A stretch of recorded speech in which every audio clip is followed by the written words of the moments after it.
Alright guys, welcome back. We are here with Man, Late Age Man. I'm in the tournament, at least for a little bit longer. And what's been happening? Well, we may have poked the bear by contesting the border with Utgard. And this Utgard player is like Dominion's AI. Once you start war with him, there's no getting out. And he's going to send every single troop he ever produces at you. So, anyway. Welcome to human versus AI competition. Anyway, a couple turns ago, he ended up getting very lucky winning this battle. Now, part of it was luck, part of it was I didn't have him, he had good scripting. But with the troop composition, I didn't have him on attack rear, but with the troop composition he had, it'd be interesting to go back and test it with attack rear. With the troop composition he had, though, he was losing like 90-something% of the time. He got lucky, pulled out a win. I mean, I lost my PD dump. Also means we didn't kill all the Gam herdings. And he had a potentially winning move, which was when he attacked here, running down and attacking here. Once he was here, I can no longer really PD dump to defend. I have to get very lucky. And the problem with that is if I PD dump and I misguess, then we're in trouble because he can come back and kill the PD dump at some point. I was guessing last turn correctly that he was going to send people from his cap down to reinforce this army and they were going to take this province, which is worth a lot. Which he did do. And there were a lot of dudes here. He ended up losing a Gam herding. And you can see they're under pretty good leadership, so they got the nice line formation here. And he's got them all on attack rear. Gam herding's very scary. And they murder everything, but he loses two, which is nice. Every dead Gam herding counts. And, yeah, so that's kind of what happened. Now, we're in an interesting position, because as it would be if he would have moved here, he doesn't have super predictable moves at this point. He can either go here or he can go here. But it's two, and he knew he was here last turn, and he saw all my guys here, which means he knows I did a last stand here. Right, so he knows that I put a shit ton of PD here, which I didn't put that much. I put a fair amount, because I didn't need that much because I was bringing all my dudes. And so he's probably thinking like, oh, I'm going to sit here on top and protect my PD, which is a reasonable thing for me to do. Well, we're not going to do that. The logical move for him to do, if he thinks I'm going to do that, is to come here and take this. And from here, I'm going to be a little fucked because I have to respect his check on my capital. Otherwise, the game's over because I have no more forts. If he gets on top of my capital, the game's just over. So if he gets here, I have to respect the check on the capital. The problem with respecting the check on the capital means it's going to be very hard for me to high commit defend any of the other moves he could make. So if he gets this province, it's not like super clear the game's over, but I'm going to be on a steep downhill. So anyway, very good province for him to take, and therefore very likely for him to move there and take it, and therefore we're going to fuck him hard. So what we're going to do, we've got a bunch of these little hand axemen, which their job is basically to get a few licks in on a Gam herding before they die. They're going to be on the flanks, because we know he's got a lot of flanks. He tends to be in a line formation, so if these guys attack a bunch of Gams in a cluster, they're going to kind of they'll kill a good number of them before they die. We're going to have these guys, all these guys, the wardens on one side. Oh, I've got some down here too. I really probably should put all of them on one side because they're just going to collapse one of the Jotunheim line, or one of the Utgard lines. And we've got our crossbowmen in the middle. We don't really have a critical mass of crossbows, but they'll kind of help. We've got one guy coming just to do cheat fate. And that's basically it. We're also taking these militia dudes and attacking into them, which is a move he's unlikely to expect, because why would I attack into 30 Gam herdings with this army? I probably wouldn't. So anyway, we're going to go ahead and do this. And the nice thing is, if he does attack here, we'll cut off his retreat route. So honestly, like, it's in a position where he kind of could win. Like, if he took here and attacked straight into me, I would have basically nothing here. Like, I'm just going to have these dudes who are scripted to retreat. And he would murder this. And then I'd be in the same position before, with the sad thing that he would probably, like, he could either hold here, and then if I attack him, I would get potentially mulched if all my guys are here. Or he could send out and raid. And once he raids and takes this, like, I'm basically dead. So, you know, if he attacks everybody into me, there's also a chance we push him back and then it just delays him. But, you know, we've got to get a little lucky catching an interception. But he's also going to have to fight this army at some point. And this army, quite frankly, will murder him if we have any amount of PD on our side. So he's playing a very risky game trying to attack into me with only 30 Gam Herdings. And with that, we'll go ahead and go to turn 11. And of course, I tested this out to see how we would do. Because I could have PD dumped more, but I don't want to compromise production. And right now, we're still maxing out recruitment out of our capital. We're not building anything out of forts, though. So turn 11. First, we have our battle where we are attacking into him. And sure enough, he didn't expect it. We only have like 6 PD. And we got him. Probably lost like 2 or 3 dudes. 7 dudes, damn. We found a magic site, Wailing Woods, which is really good. Jotunheim decides to split his army in the face of the enemy. This is something you're not supposed to do ever in military tactics. Don't split your army in the face of the enemy. Which I kind of did it too, by the way, because I attacked. And here we have Utgard did indeed come in to have a reckoning. He knew how good this move would be if he could make it, and he knew I PD dumped the other place. And he says, we're going to come in and do it. And so now I have a moderate, not a huge PD dump, just a moderate PD dump, like 25. Now, this is a different patch, so I could have different RNG. This is my first time seeing it, this particular patch.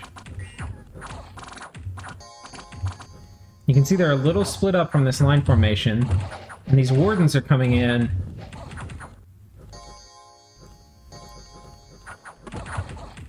You can see wherever the wardens are making contact, these guys are just evaporating. Except over here, they're kind of just trading, which we don't love. But they should both die this turn. Yeah, there they go. And over here, yeah, they're just melting these guys.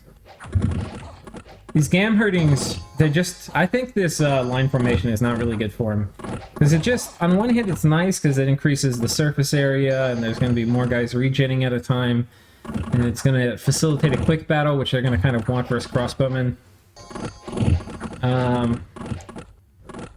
But it also means that when we outnumber them, we surround them and kill them.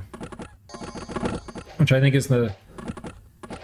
that is the overpowering variable here.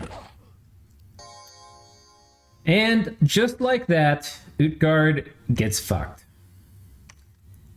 And I've tried to make peace with this guy several times. He's like, well, I guess if you attack me, then the only thing left to do is to completely all-in you. Because...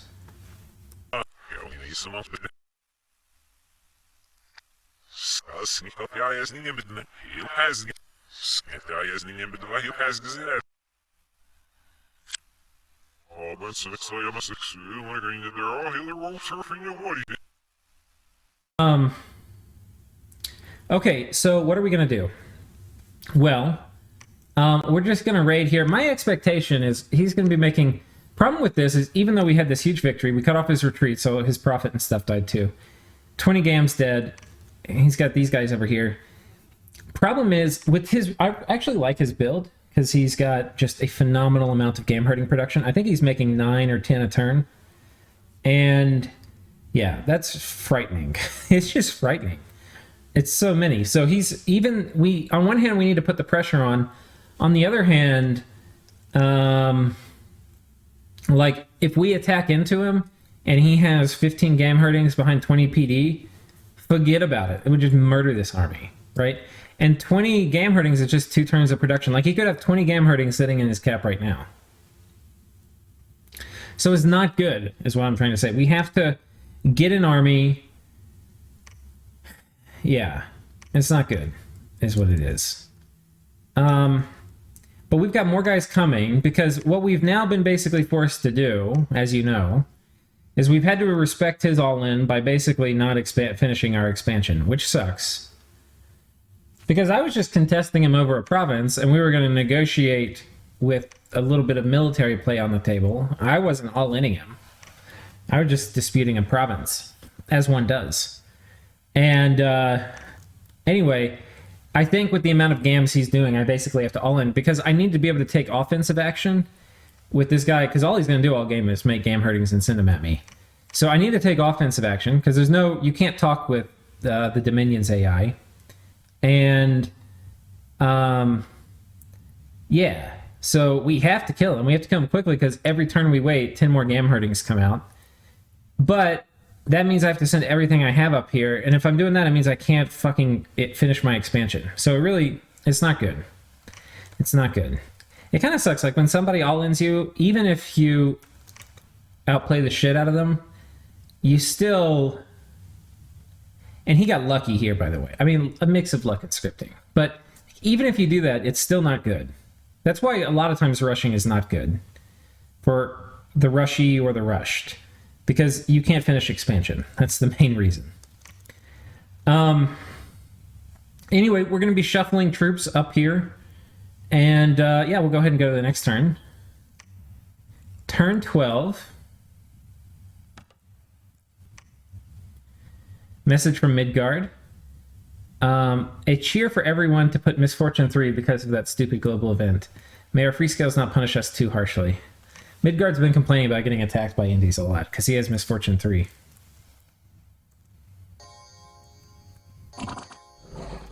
And unfortunately, there's enough PD here that it kills my shitty little militia. It feels bad. This is not even that much PD. I think it's like 15. So anyway, yeah, we killed one dude, get absolutely murdered. And I think this guy was spamming Sermon of Courage and everything, just completely wrecked. Which sucks, because I could have used those guys. And he also got these mercs, which is going to be annoying. But fortunately we PD dumped here, so we don't have to worry about a raid. Now, what we could do is we could have everybody come over here and attack. If we do that, and we have these guys come over here too, we already know he's a fair bit of PD, but like 8 gam herdings, and gam herdings have forced survival. This is what I've been freaked out about, is these guys have forced survival. And what that means is that with their movement, if they have the right kind of leader, 16, they should be able to get here from this capital. They should just be able to walk right through this and get here. So like I'm terrified about a massive reinforcement here. And the worst case for me would be he does a reinforcement of all gam herdings here, and he takes these pikeneers and attacks like here, and even those pikeneers would die, if I were taking these guys and converging, he would end up splitting my army. So his pikeneers would keep these guys from joining the main army, and so then it's just this group versus PD and gam herdings, which we would lose, and then we would have effectively knocked each other out of the game. Because I've already knocked him out of the game, but now he may knock me out. So anyway, that's going to be the trick. Over here, Yeoman's probably making a fort.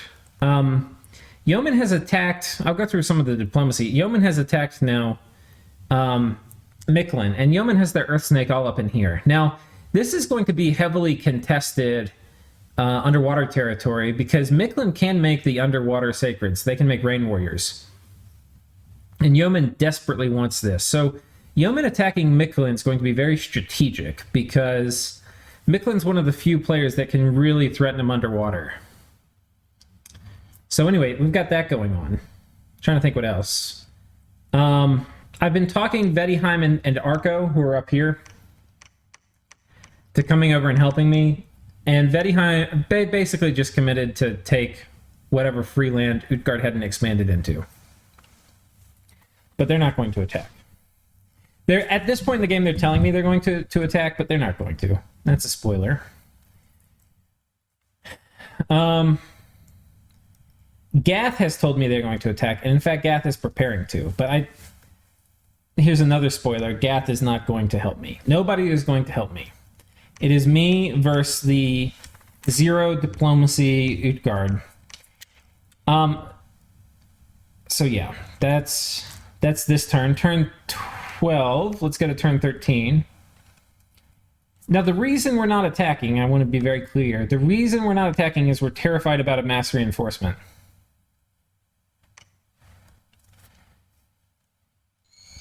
And we weren't expecting this, though. But his god teleports on us. He's got 2 pearls.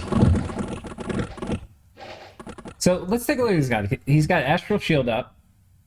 He's got his Bless. And he casts Personal Regen. So he's going to be regening 60 HP. He's above max HP right now because he came from his capital with more Dominion. And the nice thing about Immersil is... Irminsil, or however you say it, is... he's not inanimate, like a monolith or something. So he can actually, or he's not lifeless. He can enjoy the regeneration from both his Bless and from and the enchantment Personal Regen, which is pretty unique among immobiles. Most immobiles cannot do that, but Immersil can. He can also do transformation, which is kind of interesting. So it's a kind of cool Pretender chassis. And his assumption here, which I think is a very fucking bad assumption, is that with 20 protection, and 60 HP return a turn, we're not going to be able to kill him. I guess he must not have seen my Bless yet. Because my Bless is basically a fair amount of strength, and I have a fucking greatsword. Which means I'm going to have 3 of these guys potentially per tile, and each one of them is going to be doing 10 damage to him. So, and we're going to, once we surround, we're going to hit him every hit. So, I don't know what he's thinking. I have no idea. I mean, I think he thought, oh, that sounds really hard to kill. 20 protection and 60 HP regen. I'm like, yeah, that's kind of hard to kill. But not when you do 30 damage a hit.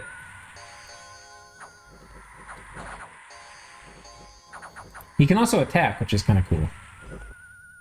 Now, this is our PD, and it's very important it routes, which I'm pretty sure it will.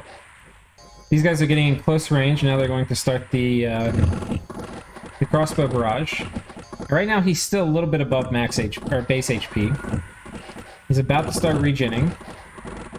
Okay, we've got a minute. And you can see with the crossbows alone, because we don't have that many crossbows, guys. There's not a lot of crossbows. With the crossbows alone, we are not able to do 60 damage a turn.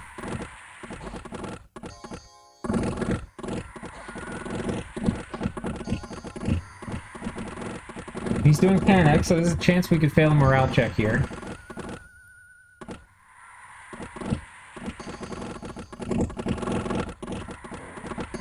We're also spamming Sermon of Courage. I don't think that works like that, but maybe.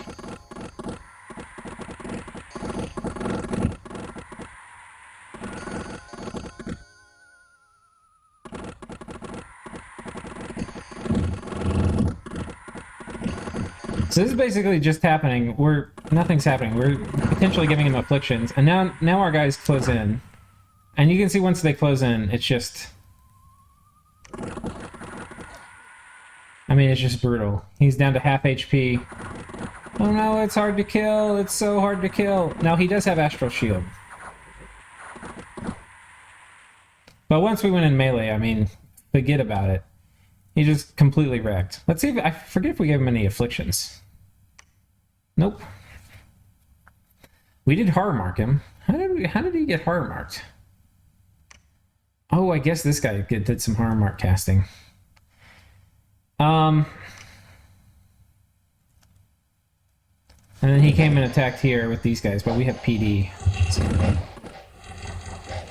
If I recall, though, we lose some wardens, which is a bit annoying.